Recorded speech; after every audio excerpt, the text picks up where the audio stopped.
Hi, folks. 4 more years. Going as fast as I can. Hopefully everybody can hear me. All right, I'm not as loud as the general here. Well, I'm trying. Nobody is. All right, I'm a psychologist and psychoanalyst. Take a number. And yes, that's a joke. See, we can laugh here. And I specialize in working with veterans and first responders fighting with post-traumatic stress disorder and related mental health issues. It's all I do. I'm a one-trick pony, a very narrow focus. I'm in private practice, and that's pretty much all I see, are vets and first responders, with a few exceptions. And part of this journey that got me here started when I got my first job as a diagnostician at a state-run supermax. That's a hell of a way to get into the field, I'll tell you. As a diagnostician, I had to interview an inmate, I had to check his rap sheet, I had to recommend programs or write up a report. It has nothing to do with mental health and everything to do with McDonald's level classification, okay? And in came one Vietnam vet. I wish I could remember his name. The gift that he gave me, the clinical gift that man gave me on that day, resonates with me to this day. And I would imagine we have a few Vietnam vets in this room. Maybe it'll resonate with you. So I checked this guy's rap sheet out. And from beginning to end, it was alcohol related, DWI. Essentially, according to the timeline from what I could figure out, he drank his way out of his own life and into prison, okay? And as he was talking with me, he lost 2 wives, his kids wouldn't talk to him anymore. It was a gothic horror tale that we've heard too many times, and I listen to it every day in my consulting room. Now, for the Vietnam vets and the combat vets, one of my standard questions is, who do you miss the most? Normally, what they'll do is they'll tell me about their brother, a battle buddy, a brother who was cut in half in front of them by machine gun fire.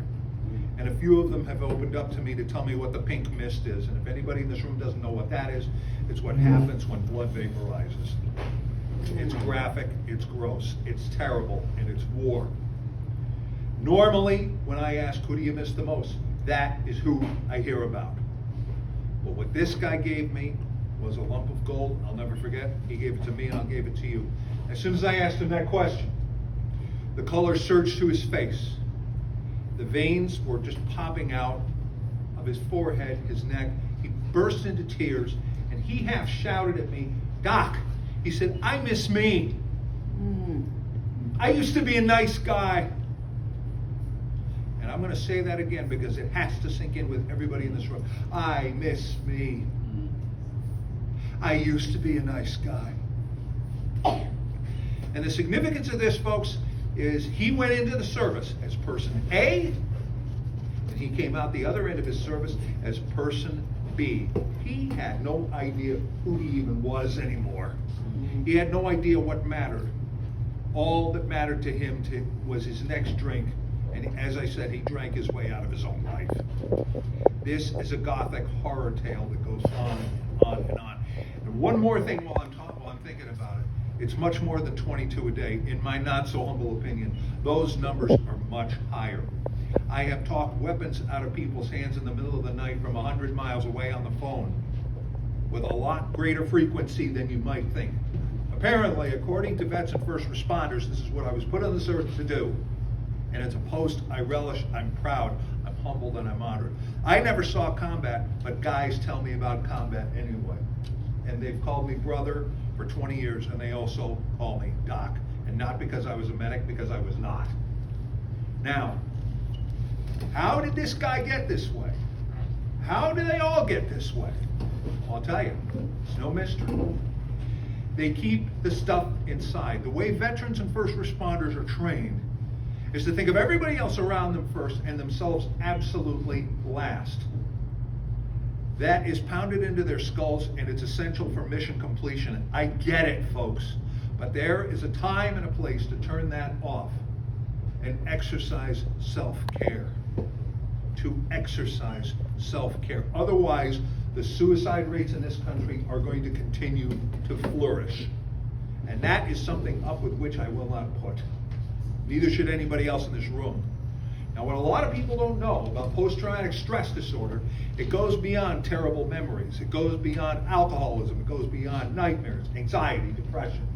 What a lot of people don't know, so I'm here to tell you, is when a person has been traumatized repeatedly over a long enough period of time, the central nervous system changes. In plainer English than that, the brain changes. The chemistry of the brain changes, and the physiology of the brain changes. A lot of people don't know that. It's been discovered thanks to very advanced and nuanced neuroimaging techniques over the past 10 years. Now, what was I saying a couple of minutes ago about this guy who didn't know who he was anymore? Is it any wonder? His brain changed. He had no idea. He had no idea who he was going forward. And he's probably dead by now, by his own hand. So, what must be done about this? First of all, on the side of the veteran who is in that much pain, we've got to give that guy or that gal the courage to finally come forward and say, I need help. And by the way, when they do, I'm here to tell you, that is the hardest phone call they've ever made in their lives. That is paramount right there. And so what eventually happens is when they open their mouth, the pain comes out. I can't make it any simpler than that. I didn't think it up. I'm not that smart. That's way above my pay grade. They open their mouth and the pain comes out. And I cannot tell you how many guys I have worked with who initially are terrified when they open their mouth for the first time and out that pain comes. Because they think somehow that finally opening their mouth is going to make the situation worse.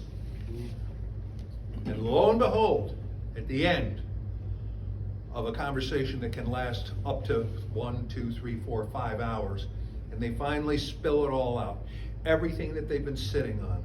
I ask them, how are you feeling now? And guess what they all say? You know, it's a question that never occurred to them. And they all say the same thing. Doc, I feel strangely relieved. Mm-hmm. Now, what was I saying a few minutes ago about you open your mouth and the pain comes out? But when the mouth stays closed, that pain, that agony, those memories, everything gets bottled up and bottled up and bottled up and bottled up until one day we have ourselves yet another dead body. I'm tired of it. I'm old enough to remember the World War II guys when they were running the country. Our fathers, our grandfathers. Did we hear about them going through this? I don't know if it was never reported. But it seems to be a hell of a lot more prevalent now. I'm tired of it. Now, this organization, by far and away has gone above and beyond the call to work with veterans in the trenches on this problem. I'm among my own kind. When I first joined up Legion, AMVETS, and the mainstream organizations, I fired off email after email, phone call after phone call on higher and higher levels, telling this is who I do, this is what I am, this is what I do. I've done this coast to coast, I've done this at national conferences, international conferences, etc. Just maybe I know what the hell I'm doing. And I didn't get one single response until I came to the 40 and 8. And the first person to open the door for me, who has been mentoring me, Wayne Sorrentino. After that, in no particular order, Ron Rolfs, Frank Campo, John DiGilio. I thank you all, and the others whose names escape me right now, for giving me the chance to open my big fat mouth. The significance of this is, and I'm almost done, John, I'm going as fast as I can. I'm going as fast as I can. Why am I mentioning? I'm not going to argue, you're too big. I wanted to say this to you for years, don't get short with me, sorry. But why am I saying this to you? It's simple, folks. You don't have to have a bunch of letters after your name like I do. You don't. You don't. All you have to do is listen. Be present. Be one with them. Listen to them. Reach out to your people. Reach out to your people on those terrible days, like 4th of July, like Memorial Day. If you know your buddy lost a brother on a specific day that's not a holiday, call him up. Find out how he's doing. Reach out to your people. Let's make talking about this the norm instead of the goddamn exception.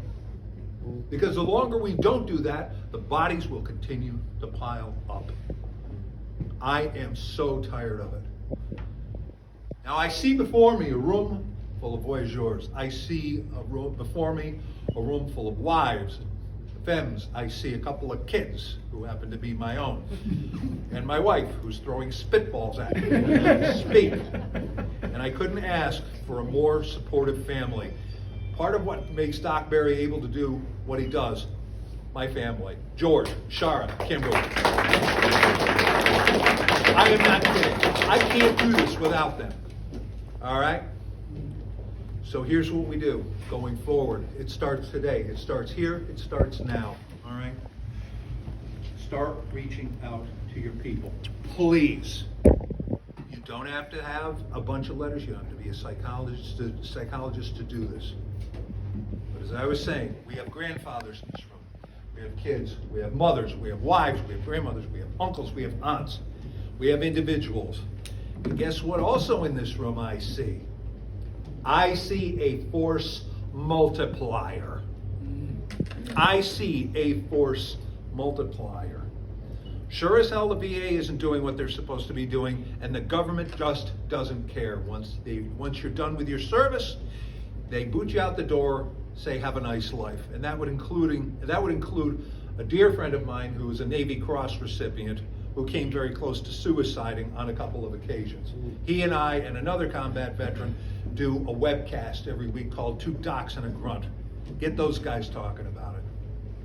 And so in this room full of force multipliers, another thing that's going to happen is disclosure. If I tell a story, if I'm telling a story about something that hurts me, just maybe somebody in this room will say, yeah, I kind of know what that's like. And I give that guy courage to tell his story, and so on and so forth. Folks, let's do something about this. I cannot do this all by myself, and there are not enough of my colleagues out there. Our practices are swamped. But again, you don't have to have all the letters. You have to have a good heart. You have to be present. When your buddy comes to you and says, I'm in pain, you turn your goddamn phone over and off. You face him. You look him deep in the eye. You be with him emotionally. You stay with him. Come hell or high water through his moment of agony. You talk him down. You de-escalate him. And then you get together with your brother or your sister. And you do it for the next guy. Who's with me? Yeah. Thank you all. Thanks everybody on stage. Let me shoot my mouth off.